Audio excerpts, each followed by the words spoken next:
ਇਹ ਘਰਿਆਲੇ ਗਏ ਸਬਜ਼ੀ ਲੈਣ ਗਏ ਸੀ ਤੇ ਮੈਂ ਗੱਡੀ ਆਈ ਹਲਟੋਏ ਹਲੋਂ ਉਹਨੇ ਸਾਈਡ ਮਾਰ ਕੇ ਸੁੱਟ ਦਿੱਤੀ।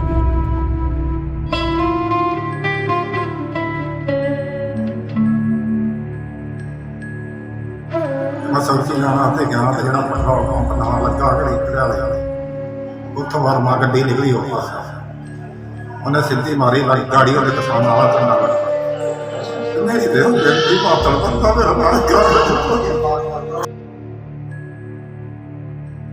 ਸੰਗਤ ਨੂੰ ਗੁਰੂ ਦੀ ਬਾਣੀ ਦੇ ਨਾਲ ਨਿਹਾਲ ਕਰਨ ਵਾਲੇ ਜ਼ਿਲ੍ਹਾ ਤਰਨਤਾਰਨ ਦੇ ਘਰਿਆਲਾ ਦੇ ਨਜ਼ਦੀਕ ਪੈਂਦੇ ਪਿੰਡ ਠੱਠਾ ਦੇ ਗ੍ਰੰਥੀ ਸਿੰਘ ਬਾਬਾ ਮਨਾਰ ਸਿੰਘ ਨੇ ਰੋ ਕੇ ਦੱਸਿਆ ਕਿ ਉਹ ਪਿੰਡ ਦੇ ਗੁਰਦੁਆਰਾ ਸਾਹਿਬ ਵਿੱਚ ਬਤੌਰ ਗ੍ਰੰਥੀ ਕੰਮ ਕਰਦੇ ਸਨ ਅਤੇ ਆਪਣੇ ਪਰਿਵਾਰ ਦਾ ਗੁਜ਼ਾਰਾ ਕਰਨ ਲਈ ਉਹ ਲਾਗਿਆਂ ਦੇ ਪਿੰਡਾਂ ਦੇ ਵਿੱਚ ਪਾਠ ਕਰਨ ਲਈ ਜਾਂਦੇ ਸਨ।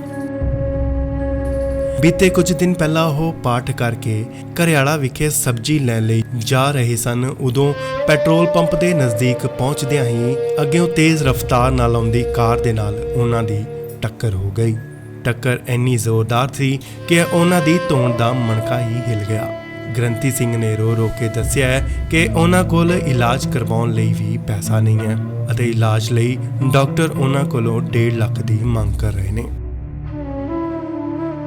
ਪੀੜਿਤ ਗ੍ਰੰਥੀ ਨੇ ਦੱਸਿਆ ਕਿ ਉਹਨਾਂ ਕੋਲ ਸਿਰਫ 7000 ਰੁਪਏ ਸਨ ਜੋ ਕਿ ਉਹਨਾਂ ਨੇ ਘਰ ਦਾ ਸਮਾਨ ਵੇਚ ਇਕੱਠੇ ਕੀਤੇ ਅਤੇ ਆਪਣੇ ਉੱਤੇ ਲਾ ਦਿੱਤੇ ਨੇ।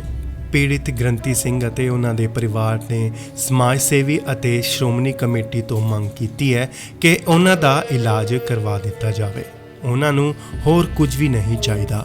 ਇਹ ਜਿਹੜੇ ਸੱਟ ਜਿੰਨਾਂ ਲੱਗੀ ਕੀ ਲੱਗਦੇ ਤੁਹਾਡੇ? ਇਹ ਮੇਰਾ ਘਰ ਵਾਲਾ ਕੀ ਕੰਮ ਕਰਦੇ? ਇਹ ਗ੍ਰੰਥੀ ਸਾਹਿਬ ਕਿੱਥੇ? ਬਾਬੇ ਸ਼ਹੀਦਾਂ ਤੇ ਇਹ ਪਾਠ ਕਰਦੇ ਆ ਨਾਲੇ ਤੇ ਵੀ ਇਹ ਘਰਿਆਲੇ ਗਏ ਸਬਜ਼ੀ ਲੈਣ ਗਏ ਸੀ ਤੇ ਮੈਂ ਗੱਡੀ ਆਈ ਹਲਟੋਏ ਹਲੋਂ ਉਹਨੇ ਸਾਈਡ ਮਾਰ ਕੇ ਸੁੱਟ ਗਈ। ਕਿੱਥੇ ਲੱਗੀ ਸੱਟ? ਧੌਣ ਤੇ ਲੱਗੀ, ਮਣਕਿਆਂ ਨੂੰ ਕਹਿੰਦੇ ਵੀ ਦਬਾਅ ਉਹਨਾਂ ਦਾ ਕਰੈਕ ਹੋ ਗਿਆ ਤੇ ਬਾਹਾਂ ਨਹੀਂ ਕੰਮ ਕਰਦੀਆਂ ਦੋ ਸਾਈ ਹੋਰ ਨਹੀਂ ਕੁਝ ਕਹਿੰਦੇ। ਇਹ ਕਹਿੰਦੇ ਬਸ ਸਾਡਾ ਇਲਾਜ ਹੋਰ ਨਹੀਂ ਕੋਈ ਮੰਗਦੇ। ਤੇ ਕਿੰਨਾ ਪੈਸਾ ਮੰਗਦੇ ਡਾਕਟਰ? 1.5 ਲੱਖ ਰੁਪਇਆ ਮੰਗਦੇ ਪਏ ਤੇ ਕਹਿੰਦੇ ਰੋਜ਼ ਦਾ ਇੱਥੇ 9000 ਰੁਪਇਆ ਜਾਂ 10000 ਰੁਪਇਆ ਰੋਜ਼ ਦਾ ਖਰਚਾ। ਪੈਸਾ ਅਸੀਂ ਗਰੀਬ ਆਦਮੀ ਕਿੱਥੋਂ ਦੇਈਏ? ਪੈਸਾ ਹੈ ਨਹੀਂ ਕੋਲ? ਨਹੀਂ ਵੀਰ, ਕੀ ਮੰਗ ਕੀ ਕਰਦੇ? ਅਸੀਂ ਕਹਿੰਦੇ ਵੀ ਸਾਨੂੰ ਹੋਰ ਕੋਈ ਨਹੀਂ, ਸਾਨੂੰ ਇਹ ਚਾਹੀਦਾ ਵੀ ਇਹ ਠੀਕ ਕਰਾ ਦਿਓ ਵੀ ਜਿਵੇਂ ਮਰ। ਗ੍ਰੰਥੀ ਸਿੰਘ? ਹਾਂਜੀ। मैं बाबे दी ड्यूटी पाठ तो ला गया मुड़ के चले गया मैं घरियाले में सब्जी लाने। ਗ੍ਰੰਥੀ ਸਿੰਘ ਤੁਸੀਂ? हाँ जी। ਕਿੱਥੇ ਕਿਹੜੇ ਪਿੰਡ? ठट्ठे पिंड तो ਅੱਛਾ, ਕੀ ਗੱਲ ਹੋਈ ਹੈ?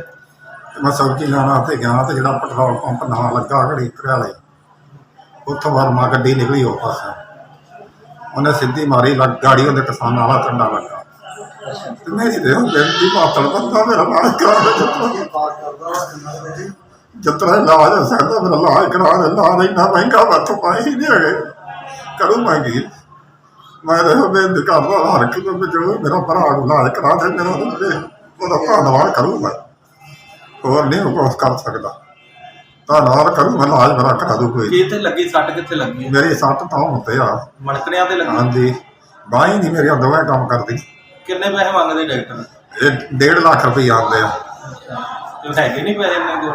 मेरे को 5-7 हज़ार रुपया जड़ा गया ला लिया मेरे को कहा पैसे नहीं है कोई मंग के लाने मैं जितों लाने किसी तो लैने मंगने आ भावें सड़क पर बह के मंग लावा भावें उतरा मैनू मिल जाए कोई दे कोई दानी सज्जू होवे।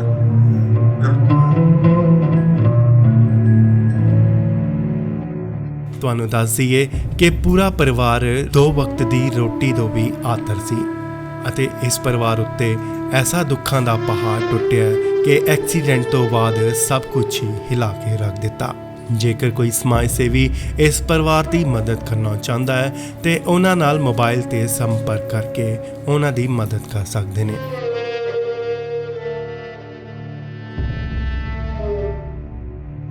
ਤਰਨਤਾਰਨ ਤੋਂ ਬਜੀਤ ਸਿੰਘ ਦੀ ਰਿਪੋਰਟ, ਇੰਡੋਸ ਟੀਵੀ ਆਸਟ੍ਰੇਲੀਆ।